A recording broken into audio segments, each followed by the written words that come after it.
انہوں نے پیروی کی صحابہ کرام کی، اللہ بھی ان سے راضی اور وہ بھی اللہ سے راضی۔ سیاق و سباق علیحدہ ہے، وہاں سیاق و سباق علیحدہ، کیونکہ آپ کا ذہن یہ کہہ رہا ہے، میرا ذہن نہیں کہہ رہا، آپ کا ذہن بنا ہوا ہے۔ میں نے باقاعدہ اس کو دیکھا ہے، یہ جو آیت آپ سورۃ توبہ کی پڑھ رہے ہیں، میں اس بات کو پڑھ چکا ہوں اور میں اسی بات کو دیکھ چکا ہوں، اس کا محل الگ ہے، سیاق و سباق سے اور آگے چلتے ہیں، آپ نے سیاق و چلیں سیاق و سباق سے ہٹ گئی نا، سیاق و سباق الگ ہے، اور آگے چلتے ہیں۔ مطلب یہ کہ یہاں جائز اتباع، دوسری وہی مطلب وہ محل الگ، وہاں کا میں نے ان سے کہا کہ قرآن و حدیث کو صحابہ کے فہم سے نہیں کریں گے نا، میں نے ان کو 2 سوالات پہلے دیے ہوئے نہیں کریں گے۔ سے ہم کسی چیز کو جب تک ہمیں اللہ کے رسول صلی اللہ علیہ وسلم رہنمائی نہیں کریں گے، ہم کیسے لیں گے؟ اچھا، یعنی کہ اللہ کے رسول صلی اللہ علیہ وسلم کی بات کو صحابہ کرام بھی نہیں سمجھ سکے؟ بھائی بات یہ آپ سمجھیں تو صحابہ کرام نے رد نہیں کیا، صحابہ کرام نے پیچھے نہیں بھیجا اللہ کے رسول کی طرف اپنے فیصلوں کو، اپنے مسئلوں کو، کس سے پوچھتے تھے وہ؟ میں آپ کو اللہ کے رسول کے صحابہ کی بات کر رہا ہوں، آپ مجھے کہہ رہے ہیں کہ وَلَا تَتَّبِعُوا مِن دُونِي أَوْلِيَاءَ، جو آیت بتوں کے لیے ہے، جو مشرکین مکہ پہ نازل ہوئی ہے کہ بھائی ان بتوں کی پرستش نہ کرو، ان کی پیروی نہ کرو، اللہ کے علاوہ ان کو اولیاء نہ بناؤ، آپ اس آیت کو کہاں بتوں کی پیروی ہے؟ آپ ثبوت پیش کرو۔ واہ جی واہ، سبحان اللہ، ہم سارے ثبوت ہم ہی پیش کریں؟ اولیاء سے مراد بت ہیں؟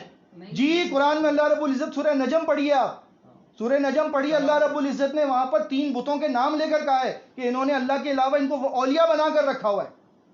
پڑھیں نا، آپ قرآن پڑھیں گے تو آپ کو پتہ لگے گا، آپ کی جو برین واشنگ ہو گئی آپ کو وہی نظر آتا ہے۔ میں قرآن میں کی آیت پڑھ رہا ہوں، برین واشنگ الگ چیز ہے، یہ الگ چیز ہے، میں تو بات کو سمجھنے کی جدوجہد کر رہا ہوں اور آپ سمجھانے کی کوشش کر رہے ہیں، میں سمجھنے کی کوشش کر رہا ہوں، لیکن آپ اس بات کو سمجھیں کہ اگر 3 بتوں کے نام ادھر لیے ہیں تو اس سے مراد یہ تھوڑی ہے کہ وہ اولیاء تھے۔ اقبال بھائی ایک منٹ صبر کیجیے گا، بات ہے اتباع کی نا، وَلَا تَتَّبِعُوا مِن دُونِهِ أَوْلِيَاءَ، اس کا آسان مطلب ہم سب کیا سمجھتے ہیں؟ اولیاء کی پیروی مت کرو۔ اب سوال یہ پیدا ہوتا ہے کہ اسلاف صحابہ کرام اور تابعین وہ اولیاء ہیں جن کی پیروی ممنوع ہے یا نہیں؟ آپ کہیں گے وہ بھی ہیں، یا تو ہاں کہیں گے یا تو نہ کہیں گے نا، تیسرا کوئی جواب نہیں ہوتا ہے، یا ہاں ہوتا ہے یا نہ ہوتا ہے۔ شاید بھائی نے بہت اچھی وضاحت کی، میں اسی بات کو آگے لے کے بڑھ رہا ہوں کہ ولا تتبعوا، اولیاء کی پیروی نہیں کرنا۔ اب قرآن جن کی پیروی کا کہے گا کیا وہ بھی ان اولیاء میں شامل ہوں گے؟ میں کہتا ہوں نہیں، آپ کیا کہتے ہیں، ہاں یا نہیں؟ جن کی پیروی کا قرآن کہہ رہا ہے وہ بھی انہی اولیاء میں سے ہیں جن کے بارے میں اللہ کہہ رہا ہے وَلَا تَتَّبِعُوا مِن دُونِي أَوْلِيَاءَ، تو پھر قرآن میں کنٹرڈکشن آئے گا، تضاد بولتے ہیں، تعارض، تناقض، اور قرآن میں تناقض نہیں ہو سکتا، یہ ہمارے ایمان کا حصہ ہے، تضاد نہیں ہو سکتا، کیونکہ لَوْ كَانَ مِنْ عِنْدِ غَيْرِ اللَّهِ لَوَجَدُوا فِيهِ اخْتِلَافًا كَثِيرًا، اللہ کے علاوہ کسی اور کی طرف سے ہوتا تو اس میں بہت تضاد ہوتا۔ شاید بھائی نے پہلی آیت پڑھی کہ قرآن میں لقمان رحمہ اللہ کی نصائح ہے، انہوں نے اپنے بیٹے کو نصیحت کی، ان میں سے ایک نصیحت یہ تھی کہ وَاتَّبِعْ السَّبِيلَ مَنْ أَنَابَ إِلَيَّ، اس کے راستے کی پیروی کرنا جو میری طرف رجوع لایا، یعنی جو اللہ کی طرف رجوع لایا اس کی پیروی کی جا سکتی ہے، انابت اللہ اختیار کیا ہو۔ پہلی آیت پیش کی، دوسری آیت انہوں نے سورۃ التوبہ سے پیش کی کہ والسابقون الاولون من المہاجرین والانصار والذین اتبعوہم بإحسان، یہاں 3 جماعتوں کا ذکر ہے۔ سابقون الاولون جو سب سے پہلے سبقت لے جانے والے، وہ کون؟ مہاجرین اور انصار ہیں۔ تیسری جماعت ان کی پیروی کرنے والے، والذین اتبعوہم بإحسان، اچھی طریقے سے پیروی کرنے والے، تو ان کا کیا ہوگا جو اچھی طریقے سے پیروی کرنے والے؟ رضی اللہ عنہم، راضی ہو گیا اللہ ان سے، اللہ ان سے راضی ہو گیا۔ اولیاء نہیں ہے صحابہ، وہ اولیاء نہیں ہے جن کی پیروی ممنوع ہے۔ بات سمجھ رہے ہیں؟ قرآن کی آیت ہے، قرآن کو قرآن سے سمجھیں گے، اپنی من مرضی سے سمجھیں گے۔ قرآن کو سمجھنے کا طریقہ یہ ہے کہ اس کی تفسیر سب سے پہلے قرآن سے کی جائے، پھر رسول اللہ صلی اللہ علیہ وسلم کی حدیث سے کی جائے، پھر اسلاف سے کی جائے، یہ بات ہے۔ تو دوسری آیت پیش کی ہے شاہد صاحب نے، یہ والی تیسری آیت بھی پیش کرنے لگے تھے، درمیان میں بات کٹ گئی۔ وہ آیت یہ ہے کہ اللہ تعالیٰ قرآن میں فرماتا ہے کہ وَمَن يُشَاقِقِ الرَّسُولَ مِن بَعْدِ مَا تَبَيَّنَ لَهُ الْهُدَى وَيَتَّبِعْ غَيْرَ سَبِيلِ الْمُؤْمِنِينَ، کیسے؟ وَمَن يُشَاقِقِ الرَّسُولَ مِن بَعْدِ مَا تَبَيَّنَ لَهُ الْهُدَى، جو رسول کی مخالفت کرے ہدایت واضح ہو جانے کے بعد، وَيَتَّبِعْ غَيْرَ سَبِيلِ الْمُؤْمِنِينَ، مومنین کے راستے کو چھوڑ کر کسی اور کے راستے کی پیروی کرے۔ یہاں بھی لفظ کیا ہے؟ یتبع، مومنین کے راستے کی پیروی نہ کرے، اتباع نہ کرے، تو اولیاء کی پیروی نہ کرو۔ شاہد صاحب کہتے ہیں کہ وہ مشرکین مکہ کے سردار تھے، اولیاء، وہ بتوں کے پرستار تھے، بتوں کو بلانے والے تھے، بتوں کی طرف بلانے والے تھے، ان کی پیروی سے منع کیا ہے۔ صحابہ کرام کی پیروی سے منع نہیں کیا، مومنین کی پیروی سے منع نہیں کیا، انابت اللہ اختیار کرنے والوں کی، بلکہ ان کی پیروی پر خوشخبری سنائی، ان کی حکم دیا. شاہد صاحب نے قیاس کیا ہے اور یہ اس کو ایک منٹ سن لیں، آپ بات یہ سن لیں. قرآن کی آیت کھول لی ہے میں نے الحمدللہ، آپ پریشان نہ ہوں. آخری بات مکمل کر لوں. یہ 3 آیات اس بات پر دلالت کرتی ہیں کہ ایمان والوں کی پیروی کا تو خود قرآن کہہ رہا ہے، بلکہ اللہ ان کو خوشخبری دے رہا ہے کہ اللہ ان سے راضی ہو جائے گا جو صحابہ کی پیروی کرے گا. اب بھی اگر آپ کہتے ہیں کہ نہیں ولا تتبعوا من دونی کا مطلب یہ ہے کہ صحابہ کی بات بھی نہ مانو، صحابہ نے جو مفہوم بیان کیا قرآن و حدیث کا وہ بھی نہ مانو، تو میرے خیال سے بحث تو جتنی بھی چاہیں کر سکتے ہیں نا، بات بڑی واضح کر چکے ہیں شاہد صاحب. دوسرا سوال ہونا چاہیے، کیونکہ اب جو ہوگا تکرار ہوگا کہ آپ کہیں گے ہم نے قیاس کیا، ہم دونوں بھائیوں نے قیاس کیا. اللہ گواہ ہے کہ ہم لوگوں نے قیاس کیا یا قرآن کی آیات پیش کی قرآن کی تشریح میں، اور آپ نے قیاس کیا. قیاس کس کو کہتے ہیں؟ رائے کس کو کہتے ہیں؟ جس کی بنیاد پر کوئی دلیل نہ ہو، بس میں کہہ رہا ہوں یہ مطلب ہے. ضروری نہیں ہے کہ وہ ابو حنیفہ رحمۃ اللہ علیہ کا ہو تب قیاس ہوگا، ضروری نہیں ہے کہ وہ کسی اہل حدیث عالم کا قیاس ہو تو تب قیاس ہوگا، ضروری نہیں کہ وہ شافعی مالکی یا حنبلی کا ہو تو تب قیاس ہوگا. ہم اپنی مرضی سے جو بولیں وہ قیاس نہیں ہے، وہ منصوص من اللہ ہے، بلکہ منزل من اللہ ہے. منصوص من اللہ بھی نہیں، منزل من اللہ، اللہ نے نازل کیے ہیں وہ الفاظ. ولا تتبعوا من دونی اولیاء کا مطلب یہ ہے کہ جو مشرکین ہیں، کفار ہیں، یہود و نصارہ کے لوگ، مشرکین کے سردار ہیں، یہود و نصارہ کے احبار ہیں، ان کی پیروی سے منع کیا گیا. مومنین کی پیروی کا قرآن نے حکم دیا ہے، بلکہ ان کو جو ان کے راستے کو چھوڑے گا ان کو جہنم کی وعید، جو ان کا راستہ اپنائے گا رضی اللہ عنہم، اللہ ان سے راضی، اور جو چھوڑ دے گا تو کہتے ہیں نولی ہی ما تولا، پھیر دیں گے. اب جس پارٹی جس فرقے کی طرف پھرنا چاہے وہ پھرتا رہے، ان کے ساتھ چلتا رہے. پھر کیا ہوگا؟ نسلی ہی جہنم، پھر آخر میں ہم اسے جہنم میں پھینکیں گے، وسعت مسیر کا بڑا برا ٹھکانہ ہے. تو یہ آیات بتاتی ہیں کہ ایمان والوں کی تو پیروی کا حکم اللہ نے دیا ہے نا قرآن میں. اس سے مراد یہ ہے کہ ایمان والوں کی مجموعی فکر. شاید صاحب تب سے یہی کہہ رہے ہیں کہ 1400 سال سے یہ حدیث چلی آ رہی ہے، آپ دیکھیں مطلب ایک طرف 1400 سال کی فکر ہے اور ایک طرف 14ویں صدی کی فکر ہے. بات بڑی واضح کی ہے انہوں نے. تو اب کیا ہوگا؟ تکرار ہوگا. میں کہوں گا آپ قیاس کر رہے ہیں اور آپ یہ کہیں گے کہ میں قیاس کر رہا ہوں، میں کہوں گا آپ قیاس کر رہے ہیں. یہ تکرار ہوگی اور بے وجہ کی ہوگی کہ میں آیت سنا رہا ہوں. یہ 3 جو ہم نے سنائی ہیں یہ آیات نہیں ہیں، گیتا گرنتھ ہے نعوذ باللہ. تینوں آیات ہیں، ایک سورہ لقمان کی، ایک سورہ توبہ کی آیت نمبر 100 اور ایک جناب والا سورۃ النساء کی. یہ تینوں آیات ہیں. اس کے علاوہ بھی ہم سنا سکتے ہیں صحابہ کرام کی پیروی پر آیات، اس کے علاوہ بھی ہم سنا سکتے. کیوں؟ اللہ تعالیٰ فرماتا ہے وَكَذَلِكَ جَعَلْنَاكُمْ أُمَّةً وَسَطًا لِتَكُونُوا شُهَدَاءَ عَلَى النَّاسِ. ہم نے تمہیں صحابہ سے کہہ رہا ہے نا، اللہ کس سے کہہ رہا ہے کہ ہم نے تمہیں امت وسط بنایا، درمیانی امت بنایا، تاکہ تم کیا بن جاؤ؟ لوگوں پر گواہ. دین کے گواہ کون ہیں؟ میں ہوں، شاہد علی ہیں، مسعود احمد صاحب ہیں، زبیر علی صحیح ہے، عبداللہ ناصر رحمانی ہیں، صحابہ ہیں. ان کی شہادت قبول کرنی ہے. جو مفہوم انہوں نے بتایا یہ شہادت علی الناس کا اللہ نے ان کو منصب. چوتھی آیت ہے یہ. میں 20 آیتیں پڑھ سکتا ہوں، شاید بھی پڑھ سکتے ہیں اللہ کے فضل و کرم سے. یہ کوئی ایک آیت نہیں پڑھ سکتے کہ نہیں ولا تتبعوا من دونی میں بے محل آیتیں پڑھنے کا فائدہ کیا ہے؟ کیا بے محل آیتیں پڑھنے کا یہ بے محل ہیں، یہ بے محل ہیں. بے محل کا مطلب کیا ہوتا ہے؟ اسلم بھائی اب میرا خیال ہے اقبال بھائی کو آرام دے دیں، کیونکہ بے محل ہوتا کیا ہے؟ جی میں اس کے بعد اب نہیں بولوں. آپ بولیں. بے محل، بے محل آپ پڑھ رہے تھے ولا تتبعوا من دونی اولیاء. چلیں ٹھیک ہے، چلیں. اب دوسرا کوئی سوال کرنا چاہیں؟ آج کل کے دور میں فرقوں کو ہونے کن سے الگ ہونا ہے. جی بالکل، میں اس طرف فرقوں کو ہونے کن سے الگ ہونا ہے. ٹھیک ہے، سمجھ میں آ گیا کہ آپ نے کہا جی خلافت سے مراد ہے، یہ تو آگے سمجھ میں. اب آج کل فرقے کو ہونے کن سے الگ ہونا یہ تھوڑا ٹھیک ہے. اب سب سے پہلے غلط کو جاننے سے پہلے صحیح کو پہچاننا ضروری ہے. ٹھیک ہے نا، یہ بہت ضروری ہے کہ ہم صحیح کو پہچانیں. جب صحیح کا پتہ چل جائے گا تو غلط خود واضح ہو جاتا ہے. ٹھیک ہے. قد تبین الرشد من الغی، اللہ نے حق کو واضح کر دیا ہے، گمراہی کو الگ کر دیا ہے. تو حق واضح ہے، اس کو سمجھنے کی کوشش کریں. تلزم و جماعت المسلمین و فاتزل تلک الفرقہ کلھا، کہ بالکل اس سے ملتا جلتا مضمون ایک اور حدیث کا بھی ہے، ترمذی، ابو داؤد، ابن حبان میں صحیح سند سے ہے. ارباز بن ساریہ رضی اللہ تعالیٰ عنہ اس کے راوی ہیں، بڑی مشہور حدیث ہے اہل علم کے نزدیک. نبی صلی اللہ علیہ وسلم کے خطبے کا ذکر ہے جس میں ارباز رضی اللہ تعالیٰ عنہ فرماتے ہیں کہ ایسا خطبہ دیا کہ وجلت منہ القلوب وذرفت منہ العیون، دل دہل گئے، آنکھوں سے آنسو جاری ہو گئے. کأنہ موعظۃ مودع، جیسے کہ رخصت ہونے والا کوئی نصیحت کر رہا تھا. ہمیں نظر آ گیا کہ نبی صلی اللہ علیہ وسلم اب ہمیں زیادہ عرصہ نہیں رہیں گے. ان کی باتوں سے ایسا محسوس ہونے لگا تھا. تو صحابہ کرام سے رہا نہیں گیا، تکلیف بھی تھی، دکھ بھی تھا، ساری فیلنگز ایک ساتھ جمع ہو گئی تھی تو کہا کہ اوصینا یا رسول اللہ، آپ ہمیں کوئی جامع وصیت کر دیجئے، جامع وصیت کر دیجئے۔ اوصیکم بتقوی اللہ، سب سے پہلے میں تمہیں وصیت کرتا ہوں کہ اللہ کا تقوی اختیار کرنا، جہاں بھی رہو اللہ سے ڈرتے رہنا، سب سے پہلی بات۔ والسمع والطاعہ، سننا اور اطاعت کرنا، کس کی؟ نبی علیہ الصلوۃ والسلام کے بعد جو آئے گا اس کی نا، ظاہر ہے میں تو جا رہا ہوں، اب میرے بعد جو آئے گا اس کی سننا اور اطاعت کرنا، وہ کون ہوگا؟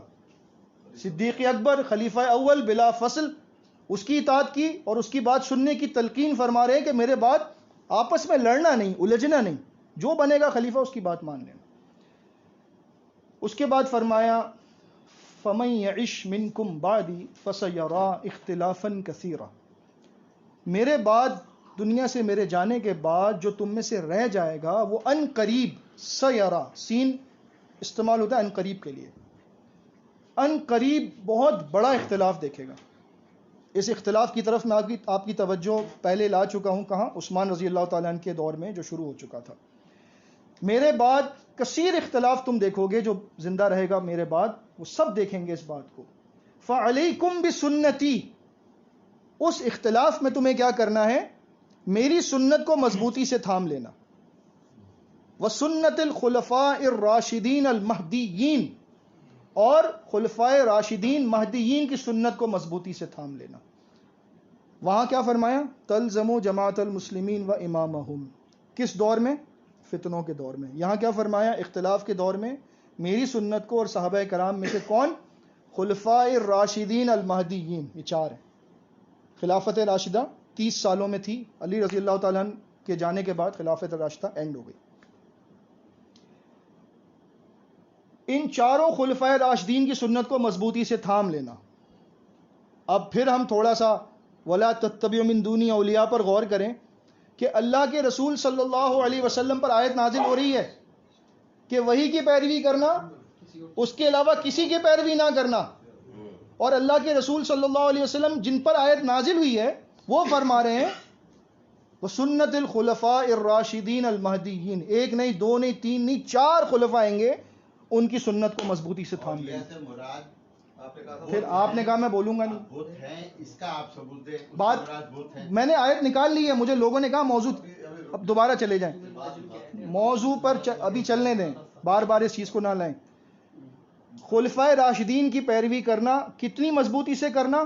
عضوا علیہا بالنواجذ، جیسے داڑھ سے کوئی نہیں پکڑ لیتا کسی چیز کو کہ کوئی چھڑوا ہی نہ سکے، داڑھوں کے ساتھ مضبوطی سے پکڑ لینا۔ وَإِيَّاكُمْ وَمُحْدَثَاتِ الْأُمُورِ، اور نئے کاموں سے بچتے رہنا، فَإِنَّ كُلَّ بِدْعَةٍ ضَلَالَةٍ، کیونکہ ہر نیا کام بدعت ہے۔ ہمیں فتنوں کے دور میں، افتراق کے دور میں، اختلاف کے دور میں نبی صلی اللہ علیہ وسلم کی وصیت یہ ہے کہ ان کی سنت کو مضبوطی سے تھام لیں۔ اور جو مین سٹریم ہے اسلام کی، یہ مین سٹریم ہے، کیا ہے؟ صحابہ کرام، یہ دراصل جماعت المسلمین اولین ہے، یہ اس کے مطابق اپنی زندگی کو گزارنا ہے، اس میں نجات ہے۔ جو اس کے علاوہ کسی اور طرف جائے گا وہ کدھر جائے گا؟ دعاتن علی ابواب جہنم، وہ دائی کھڑے ہیں جہنم میں بلانے والے، وہ ادھر چلا جائے گا۔ تو بچنے کا طریقہ کیا ہے؟ مین سٹریم، یہ سیدھی جا رہی ہے صراط مستقیم، نبی علیہ الصلوۃ والسلام کا راستہ، صحابہ کرام کا راستہ، ان میں سب سے پہلے ان 4 خلفائے راشدین کا طریقہ کار۔ جو اس سے چمٹ جائے گا وہ ہلاکت سے بچ جائے گا۔ یہ ہمیں کرنا ہے آج کے دور میں۔ اب اس میں کوئی تنظیم ہمارے سامنے آئے، کوئی جماعت ہمارے سامنے آئے، کوئی پارٹی آئے، کوئی کچھ بھی آئے، ہم کیا دیکھیں گے؟ ہمیں وہ طریقہ اختیار کرنا ہے جو صحابہ کرام کا ہے۔ اچھا جی، اب تھوڑا سا تفصیلی یہ مسئلہ ہے لیکن سمجھا دیتا ہوں۔ جماعت المسلمین کا بنیادی مسئلہ یہ ہے کہ جس کا نام جماعت المسلمین نہ ہو وہ فرقہ ہے۔ ٹھیک ہے بھائی، کوئی بات میں نے ایسی تو نہیں کہی جو حقیقت سے ہٹ کر ہے، سچ بات ہے، حق اور سچ ہے۔ ہمارا عقیدہ یہی ہے تھا کہ جو جماعت المسلمین کے علاوہ ہے نام کچھ بھی رکھ لے وہ، یعنی کہ اگر وہ نام رکھ لے، جیسے مثال کے طور پر نام رکھا تھا ایک صاحب نے جماعت المسلمین رکھ لیا تھا، تو مسعود صاحب نے ان کو تھریٹ کیا تھا باقاعدہ کہ آپ کو پتہ ہے ہم رجسٹرڈ ہیں، ہم آپ کو نوٹس بھیجیں گے، سو کر دیں گے، کورٹ میں بلا لیں گے، ساری بات۔ ٹھیک ہے، یعنی ہم نے اس نام کو انٹلیکچوئل پراپرٹی رائٹس کے تحت اپنا بنا لیا ہے۔ کوئی آدمی قرآن کو رجسٹر کروا سکتا ہے کہ بھائی یہ قرآن ہے، میں نے اپنے نام پہ رجسٹر کروا لیا، اب جو قرآن اٹھائے گا میرے علاوہ لے گا تو وہ میں اس کو کورٹ میں رگڑ دوں گا؟ یہ کوئی بات ہے کرنے والی؟ استغفر اللہ. جماعت المسلمین نام کتاب سے لیا، اپنے اوپر رکھا، اس کو رجسٹر کروا کے اب جو اس نام سے اپنے آپ تو کہہ رہے ہیں نا اپنے آپ کو مسلم کہیے، کہہ رہے ہیں نا وہ کہہ رہے ہیں اپنے آپ کو مسلم، میں جماعت المسلم کہہ رہے، آپ کیوں کہہ رہے ہیں؟ آپ کو کہنے کا کوئی حق نہیں ہے. اگر مسلم بننا ہے تو ہمارے ساتھ آؤ تو تم مسلم بنو گے. یہ ہم نے شرط لگا دی اس کے اندر. ایسی شرط تو کسی صحابی نے بھی نہیں لگائی. نعوذ باللہ من ذالک، ایسی شرط تو کسی صحابی نے بھی نہیں لگائی. جب مسعود احمد صاحب خود لکھتے ہیں تاریخ الاسلام میں، آپ پڑھیں یزید کے دور کے حالات میں، لکھا ہے عبداللہ بن زبیر کا بیعت سے انکار، اور عبداللہ بن زبیر کے اوپر اتنا سا لکھا ہوا ہے رضی اللہ عنہ، اور اس سے پہلے لکھا ہوا ہے حضرت بھی ہیں، رضی اللہ عنہ بھی ہیں، اور بیعت سے انکار بھی کر رہے ہیں. تو بیعت سے انکار کر کے بھی حضرت رہ سکتے ہیں، رضی اللہ عنہ رہ سکتے ہیں. الحمدللہ یہی ہم کہہ رہے ہیں کہ آپ نے نہیں دیں گے نا، کون دیں گے؟ حضرت بھی ہیں، رضی اللہ عنہ بھی ہیں، اور بیعت سے انکار بھی کر رہے ہیں. آج اگر ہم کہہ رہے ہیں کہ بھائی بیعت شرط ایمان نہیں ہے، آپ کی جماعت میں آنا کوئی اسلام کی گارنٹی نہیں ہے. کیوں کہ اگر آپ کی بنائی ہوئی جماعت میں آنا اسلام کی گارنٹی تھا اور اس کے علاوہ اسلام نہیں تھا، تو جس نے آپ کی جماعت کو زندہ کیا وہ خود پہلے کیا تھا؟ اس مسئلے کو تو کوئی حل کرتا نہیں ہے. مسعود صاحب مسلم تھے یا نہیں تھے؟ اگر مسلم تھے تو جماعت بنانے سے پہلے اس کا مطلب مسلم تھے. الحمدللہ اس کا مطلب جماعت کے بغیر مسلمین ہو سکتے ہیں، مسئلہ حل ہو گیا. آپ کہیں نہیں وہ مسلم نہیں تھے، اس کا مطلب وہ غیر مسلم تھے. اگر وہ غیر مسلم تھے تو غیر مسلم نے اسلام کو زندہ کیا، یہ پہلی اس معمے کو حل کر دیجئے. کوئی کرنے کو تیار نہیں ہے. یہ وہ دو سوالات ہیں جو اے بی سی کی طرح کلیئر ہے بالکل بات، لیکن ان کو سمجھ میں نہیں آتی. جن کو بہت سال ہو گئے نا ایک چیز کو سمجھے ہوئے، اب اس کو سسٹم سے باہر نکالنا بہت مشکل ہے، دوبارہ نئی چیز لانا بہت مشکل ہے، کیونکہ میموری جو ہے نا فل ہو گئی ہے، اور میموری کارڈ یا یو ایس بی چینج کرنے کو تیار نہیں ہے. میں یہی چلا کے رکھوں گا، میموری فل ہو گئی، کچھ بھی نہیں آ سکتا اس کے اندر. بھائی تھوڑا سا ریفریش کریں سسٹم کو، سوچنے کی کوشش کریں. اسلم بھائی کی بات دوبارہ، نبی علیہ الصلوۃ والسلام نے فتنوں کے دور میں ہمیں حکم دیا کہ سنت سے چمٹ جاؤ. ٹھیک ہے، نبی صلی اللہ علیہ وسلم کی ایک اور حدیث ہے جس پر ہم یہ بات کہہ سکتے ہیں کہ جب صحابہ کرام نے یہ سوال کیا تھا، سنتان و سبعون فی النار والے الفاظ ہیں کہ 72 دوزخ میں جائیں گے، وہ واحد فی الجنہ، اور ایک جنت میں جائے گا. تو بتایا گیا کہ ما انا علیہ و اصحابی الیوم، یہ الفاظ ترمذی نے روایت کیے کہ جس پر میں اور میرے صحابہ ہیں، جو اس طریقے پر ہوگا وہ جنت میں جائے گا. یہاں پر نبی علیہ الصلوۃ والسلام نے کسی کا نام نہیں لیا کہ بھائی جنت میں جانے والے کا یہ نام ہوگا، کیونکہ نام دیا ہی نہیں گیا. اس حدیث کو لوگ کہتے ہیں ضعیف ہے، وہی الجماع والی کہتے بھی ہیں، نہیں بھی کہتے. وہی الجماع والی کہتے ہیں زیادہ صحیح ہے. نہیں دیکھیں بات، اس کو بھی لوگ ضعیف کہتے ہیں، اس پر بھی کلام ہے. بات یہ دیکھیں علماء کے نزدیک، محدثین کے نزدیک، کچھ ایسے محدثین ہوتے ہیں، کچھ ایسے ائمہ ہوتے ہیں جو بہت سخت ہوتے ہیں جرح کے اندر، اور وہ چھوٹی سی بات پر بھی حدیث کو ضعیف کر دیتے ہیں. کچھ ایسے ہوتے ہیں جو کہتے ہیں کہ نہیں، اس کا متن اتنا زیادہ ایسا نہیں ہے کہ جس پر ضعف کا حکم لگایا جا سکے. ٹھیک ہے، آپ ان باتوں کو چھوڑ دیں. میں نے اس لیے اس کو بعد میں پیش کیا ہے، اس حدیث کو پہلے پیش کیا ہے کہ علیکم بسنتی و سنت الخلفاء الراشدین المہدیین. یہ بالکل صحیح ہے، اس پر انشاءاللہ آپ کو کوئی کلام نہیں ملے گا. ٹھیک ہے، اب آپ نے صحابہ کے رستے کو تھام لیا. صحابہ کا رستہ کیا ہے؟ کیا جماعت میں، فرقوں میں، یا آپس میں وقتی طور پر اختلاف کر لینے سے کوئی بندہ مشرک کافر ہو جاتا ہے؟ کیا یہ صحابہ کا طریقہ ہے؟ کیا صحابہ نے آپس میں اختلاف کرنے والوں کو اسلام سے خارج قرار دیا ہے؟ اگر ایسا ہو تو صحابہ کرام کے دور کی تو بعد میں کروں گا آپ سے، پہلے میں نبی علیہ السلام کے دور میں آپ کو ثابت کر دیتا ہوں. تفسیر قرآن عزیز ہماری ہے، سورہ انفال کی تفسیر اٹھا کر دیکھیے گا، 700 کچھ پیج نمبر ہے، ایگزیکٹلی اس وقت ذہن میں نہیں ہے. مسعود صاحب نے وہاں پر جنگ بدر کے اندر جو آپس میں منافقین کے سلسلے میں صحابہ میں اختلاف ہو گیا تھا، اس کا ذکر کیا. بدر، ہاں، اس میں کیا ہوا تھا کہ احد، جزاک اللہ خیر، وہ صحابہ کرام میں سے کچھ جو ہیں وہ کہنے لگے کہ یار یہ جو واپس جا رہے ہیں نا یہ غلط کر رہے ہیں یا جو بھی کر رہے ہیں. دوسروں نے کہا نہیں ایسا نہ کہو، مطلب آپس میں ان کے اندر تھوڑی سی وہ ہو گئی. ما لکم فی المنافقین فئتین واللہ ارکسہم بما کسبوا، سورہ نساء میں ہے. تمہیں کیا ہو گیا، تم منافقوں کے بارے میں 2 گروہ میں تقسیم ہو گئے ہو، اور اللہ نے تو ان کی عقلوں کو اندھا کر دیا ان کی حرکتوں کی وجہ سے، تم ان کے لیے جھگڑ رہے ہو. تو ابن عباس نے یہ الفاظ روایت کیے، صحیح بخاری کا حوالہ دے رہا ہوں، کتاب التفسیر، اور ہماری تفسیر قرآن عزیز سورہ انفال کا حوالہ دے رہا ہوں آپ کو. کیا لکھتے ہیں کہ اس دن صحابہ کرام 2 فرقوں میں تقسیم ہو گئے تھے. کتنے میں؟ 2 فرقوں میں. یہ صحابہ کرام کے دور کی بات نہیں کر رہا، کیونکہ فوراً ہمارے یہاں کہہ دیا جاتا ہے او بھائی بعد میں تو ہوا ہوگا، نبی علیہ السلام کے دور میں نہیں ہوا. واضح طور پہ فرقتین کے الفاظ ہیں، 2 فرقوں میں تقسیم ہو گئے تھے. آپ یہ کہیں، ایک منٹ، آپ نے وہاں مراد گروہ کر دیا نا، آپ کر سکتے ہیں. لفظ فرقہ عربی کا آیا ہے جو آپ کو بہت زیادہ کرنٹ لگتا ہے، کیونکہ جو ترجمہ آپ کر رہے ہیں وہ بے محل ترجمہ. جی جی سب کچھ بے محل ہے ہمارا، ہمارا سب کچھ بے محل ہے. تھوڑے سے صبر کوئی ساجد بھائی فاؤل کرتے رہتے ہیں نا، یلو کارڈ ریڈ کارڈ رکھیں آپ تھوڑی دیر کے لیے. جی جی اقبال بھائی، اقبال بھائی میں جہاں لے کر جانا چاہ رہا ہوں اس کو اس تک پہنچے. مطلب کیا کوئی آیت ہے ولا تتبعوا من دونه اولیاء؟ اقبال بھائی تو اللہ کے ولی ہیں، میں تو ان کی پیروی نہیں کروں گا. آپ مجھے آیت یا حدیث بتائیے کہ بھئی یہاں گروہ ترجمہ ہوگا، فرقہ نہیں ہوگا، جبکہ حدیث قرآن کی آیت میں فئتین کے لفظ ہیں اور حدیث میں فرقتین کے لفظ ہیں. حدیث اللہ کے رسول نے صحابی نے فرقتین کا ترجمہ کر دیا، ٹھیک ہے، ان کو عربی نہیں آتی تھی، جبکہ اللہ کے رسول نے ان کے لیے دعا بھی کی. اب آپ مجھے بتائیں میں آپ کی پیروی کروں یا نہ کروں کہ فرقہ لفظ کا ترجمہ نہیں آئے گا، گروہ آئے گا.